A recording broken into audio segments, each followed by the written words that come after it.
9. As for KD's potential return, he said after the game he'll, quote, know more in the morning.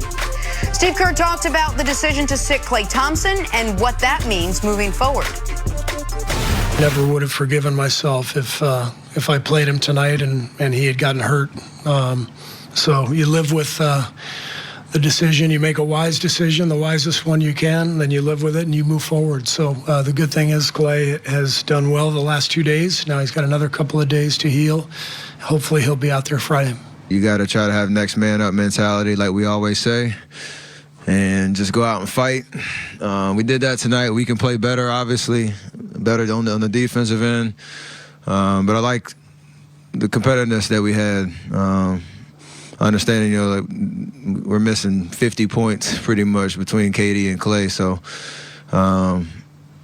we'll adjust and it's a long series. It's gonna be fun for us. Warriors are hoping it goes even longer, but they're having a hard time with all these injuries. See, will injuries be the biggest factor in the NBA Finals moving forward? Absolutely. Absolutely. It will be the story. You won't be able to tell this story without talking about the injuries. I mean, we've never seen anything like it. KD lost a couple series ago, but Kevon Looney, a guy that a rotational player, very, very important to them, out with a cracked shoulder. I mean, Klay, the ultimate warrior, misses his first playoff game. Yes, I mean we haven't seen this type of star power all at once off the court. We talked about a number of years ago. Oh, Kyrie Irving, he wasn't available. Oh, Kevin Love, oh, he wasn't available. But not to the magnitude of these injuries. But ultimately, though, it's still going to be a champion awarded. Don't nobody care about the Warriors. All these other teams we've seen through the years, they had injuries. I talked about the Cavs, the Rockets, and other teams that they face. So this long NBA season, it does mean something. But just imagine this, because you talked about this just off the record when you're just blowing off steam. Imagine if the Warriors had their act a little better during the regular season. They win one more game. Maybe they got home court advantage compared to, the regular season doesn't mean that. They played Toronto twice. One game, Kevin Durant scored 51 points, and they lost. One game, Kawhi Leonard didn't play, and they lost. If they had won either one of those games, either one of those games, then they have home court advantage in this series. Then it's 58 wins for them, 57 wins for Toronto. But would that change the table and the landscape of where things are right now? It just lets you know the importance of the regular season. Those 82 games, they've worked it out that, yes, but the wear and tear, it's real. It hit the other 29 teams the last 5 years. Now it's hit the Warriors. And if they had home court, even if all the injuries still happen. Now, obviously, Kevon Looney and Klay's injuries happened in this series, so everything would be different. But let's just pretend the injuries are the exact same and the score of the series is the exact same. If they had home court, they'd be in this position.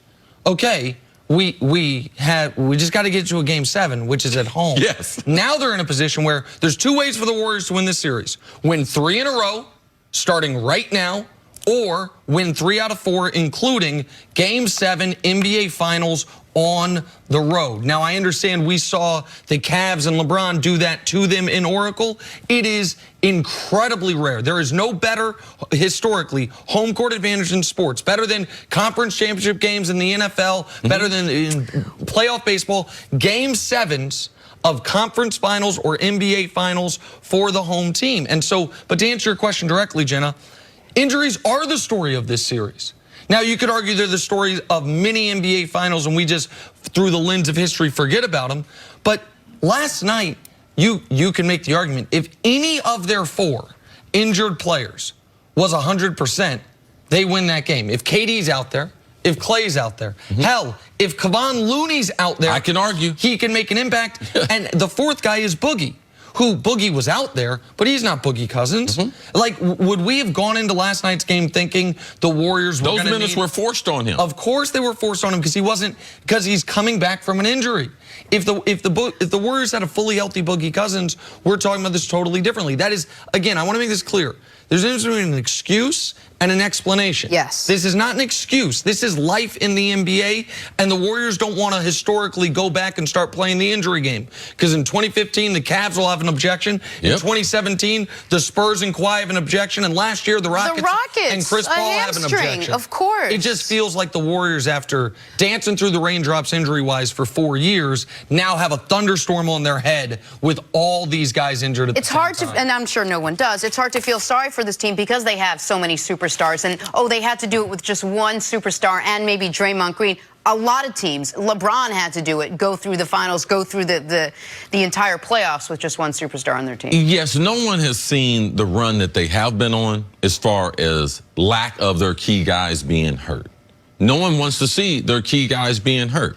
But we still have to cover the series. And I do believe that when you look back on it, the regular season, it becomes very, very important what type of shape you get into the playoffs in. And unfortunately, they lost Boogie Cousins. He fights himself to be able to come back. Unfortunately, they lose KD.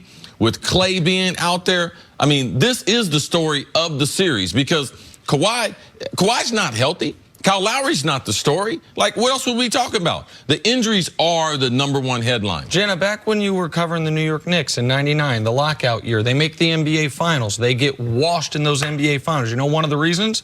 Patrick Ewing got hurt during that playoff run. He was out and was not himself. They had to go to Marcus Camby, who played well. Like, this is how it works in the NBA playoffs. If the Warriors, however, are able to win the championship, I'll have to go deep into the archives, but best as I can tell, they will have suffered more injuries during the playoffs than any NBA champion in modern NBA history of key guys. You lose your best or second best guy, Kevin Durant, for a month at least. You lose Klay Thompson for at least 1 game. You lose Boogie Cousins for 6 weeks. You lose your starting center and replacement of Boogie Cousins during the NBA Finals.